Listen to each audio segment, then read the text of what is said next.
मागील भागात आपण पाहिलं, नयनाला सकाळी बरं वाटत नव्हतं.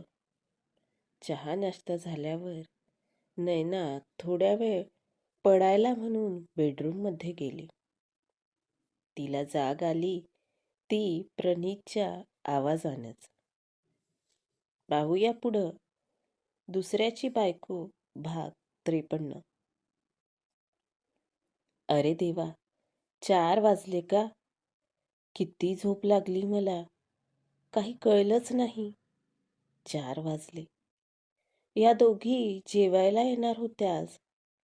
मला झोप लागली तर उठवलंही नाही आणि आता बाहेरचं मागवून खाल्लेलं दिसतंय. पण प्रणीतला चिडायला काय झालं? या तिघींनी त्याच्या मनात काही भरवलं का? नैना मनाशीच म्हणाली. बघ, तोंडावर आहे का काही लवलेश? आपण ढाराडूर झोपा काढतो. आपल्या नणंदा माहेरपणाला आल्यावर बाहेरचं मागवून खाता. काही अपराधी भाव दिसतोय का चेहऱ्यावर? तू तर कधी तिला बोलतच जाऊ नकोस. तुझ्यामुळंच शेफारत चाललीये ही.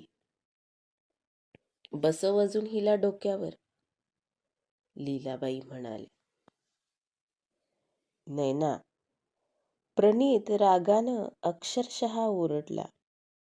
नयनानं घाबरून त्याच्याकडं पाहिलं आणि तिच्या कानाखाली सटकन एक मोठा आवाज झाला आणि नैना धाडकन जमिनीवर कोसळली. नैना बेशुद्ध झाली होती. अरे, हिला काय झालं?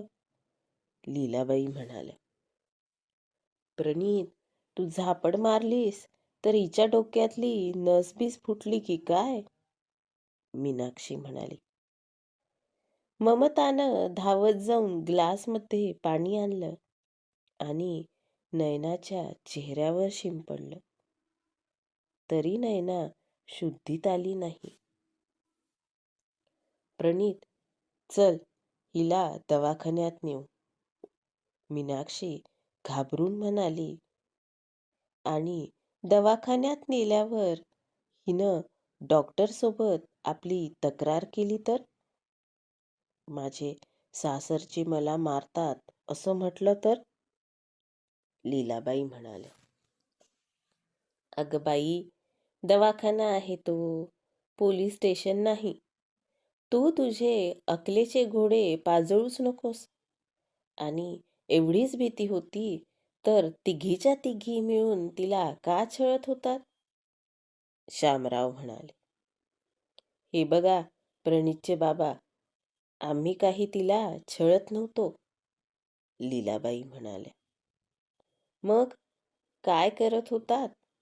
एरवी राब राब राबणारी आपली सून झोपली आहे म्हणजे नक्कीच तिचं काही दुखत खुपत असेल की नाही, एवढंही कळू नये, शामराव म्हणाले. मला काय कळतंय आणि काय नाही हे तुम्ही सांगायची गरजच नाही. आणि तिची तक्रार तिच्या नवऱ्याला सांगणार नाही तर कुणाला सांगणार? लीलाबाई आणि शामरावांची जुंपली होती. अरे प्रणीत, बघत काय बसला? ऑटो बोलव, ममता म्हणाली. ऑटो कशाला? कार आहे ना आता त्याच्याजवळ, मीनाक्षी म्हणाली. माझ्या कारमध्ये मी नेणार नाही तिला, प्रणीतनं वेगळंच तुंतुनं लावलं. का रे, बायको आहे ना तुझी, मग का नाही नेणार कारमध्ये? अशी कोणती बिमारी आहे तिला की तुझी कार त्यानं खराब होणार आहे? चल, बसव तिला कारमध्ये पटकन, शामराव त्याच्यावर गरजले. प्रणीतनं नयनाला कारमध्ये बसवलं. तुम्ही थांबा ग घरी, मी जाऊन येते, लीलाबाई सोबत बसल्या. प्रणीतनं दवाखान्याच्या दिशेनं कार नेली. दवाखान्यात गेल्यावर डॉक्टरनं नयनाला तपासलं आणि ते बाहेर आले. डॉक्टर साहेब, काय झालं हो? लीलाबाई चेहऱ्यावर काळजीचे भाव आणत म्हणाल्या. दिवस गेलेत. अभिनंदन, तुम्ही आजी होणार आहात. डॉक्टर म्हणाले. काय? प्रणीत चाचरलाच. हो, त्यामुळंच त्यांना भोवळ आली. पण त्यांच्या गालावर हे. डॉक्टर नयनाच्या गालाकडं बघून म्हणाले. कोणत्या नवरा बायकोचे भांडण होत नाही? या दोघांचेही भांडण झाले होते. गरम डोक्याचा आहे मुलगा माझा, बापावर गेलाय त्याच्या. आणि ही पोरगी पण काही कमी नाही. त्याच्या शब्दाला शब्द देत राहते. ते जाऊ द्या, पण तुम्ही खूप चांगली बातमी दिलीत, लीलाबाई म्हणाल्या. तितक्यात नयनाला शुद्ध आले.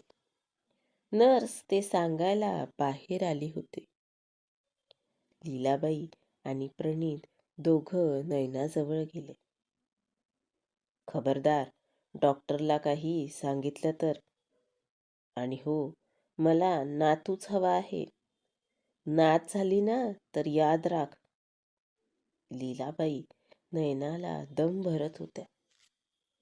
तितक्यात डॉक्टर तिथं आले. अभिनंदन नयना मॅडम, तुम्ही आई होणार आहात. आता स्वतःची काळजी घ्यायची.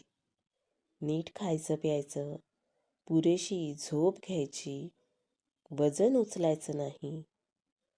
थोडं रक्त कमी आहे, पण मी दिलेली औषधी वेळेवर घ्यायची. आता एक सलाईन लावला आहे.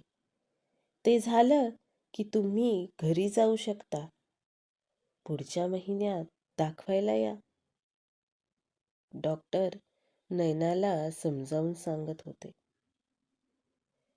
नयना प्रणीतच्या चेहऱ्याकडे बघत होती. त्याच्या चेहऱ्यावर राग मात्र अगदी स्पष्ट दिसत होता.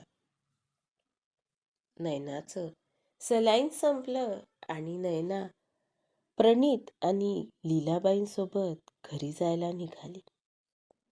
प्रणीत मेडिकल स्टोअरवर जाऊ लागला तितक्यात लीलाबाईंनी त्याला अडवलं. कुठं जातोय रे? औषधी दिली आहेत ना डॉक्टरांनी, तीच आणतोय, प्रणीत म्हणाला. काही गरज नाहीये. आमच्या वेळी नव्हत्या अशा गोळ्या बिळ्या काही. तरी तुम्ही तिघही धडधाकट झालेच ना. चल मुकाट्यानं घरी. लीलाबाई प्रणीतवर गरजल्या. नयना मात्र काहीच बोलली नाही. तिला आता या गोष्टींची सवय झाली होती. तिघं घरी पोहोचले. का ग, काय म्हणाले डॉक्टर? मीनाक्षी लीलाबाईंना म्हणाली. आत्या होणार आहात तुम्ही दोघी, लीलाबाई म्हणाल्या. हो, वाव, मुलगा होणार की मुलगी? मला तर बाई मुलीच आवडतात. किती छान छान कपडे असतात त्यांचे. मस्त डोक्याला लावायच्या पिनांचे प्रकार, कितीतरी प्रकारचे बेल्ट, केसांना लावायचे बो असतात, मीनाक्षी आनंदाच्या भरात म्हणाली. गप ग, काय मुलगी मुलगी लावलंय? माझा नातूच येणार आहे. वंशाला दिवा नको का? लीलाबाई मीनाक्षीवर गरजल्या. मीनाक्षीचं तोंड एवढूसं झालं. काही तोंड पाडायची गरज नाहीये. तुम्ही दोघी या आता. आज तुम्हाला डब्बा वगैरे काही मिळेल ह्याची अपेक्षाच करू नका. लीलाबाई ममता आणि मीनाक्षीला म्हणाल्या तसा सगळ्यांना आश्चर्याचा धक्का बसला. नातू येणार आहे तर लगेच आम्हाला पर्क केलंस होय? ममता लगेचच म्हणाली. काय पर्क ग? आज त्या पोरीला 2 सलाईन लावून आणले. आता तुमच्यासाठी डब्बे करायला लावते आणि उद्या अजून 4 सलाईन लावून आणते. त्याचे पैसे तुम्हीच देणार, नाही का? लीलाबाई बरसल्या. अगं तुझ्या जिभेला काही हाड? शामराव त्यांना म्हणाले. हे बघा, मध्ये मध्ये बोलायचं नाही, कळलं का? आणि गप्प बसणं होत नसेल तर सगळीकडं जातीनं लक्ष द्यायचं. लीलाबाई अजूनच चिडल्या. आता एवढ्या रात्री आम्ही घरी जाऊन स्वयंपाक करायचा का? मीनाक्षी म्हणाली. भोकच पडणार आहेत अंगाला स्वयंपाक केला तर. तुमचे लग्न झाले आहेत ना ग आता, जरा आपापल्या संसारातही लक्ष घाला. लीलाबाई दोघींना म्हणाल्या. ममता आणि मीनाक्षी दोघी रागातच घरी निघून गेल्या. नयनाच्या त्रासात मात्र आता अजून एक भर पडली. आता तिला नवीन चिंता छळू लागली. मुलगा होईल की मुलगी? काय होईल नयनाला, मुलगा की मुलगी? येणारं नवं बाळ नयनाच्या आयुष्यात सुखाचा काळ घेऊन येईल का? जाणून घेण्यासाठी ऐकत रहा कथा मालिका दुसऱ्याची बायको. आजचा भाग कसा वाटला कमेंट करून नक्की सांगा. आणि हो, पुढच्या भागांच्या अपडेटसाठी चॅनलला सबस्क्राईब करायला विसरू नका. धन्यवाद.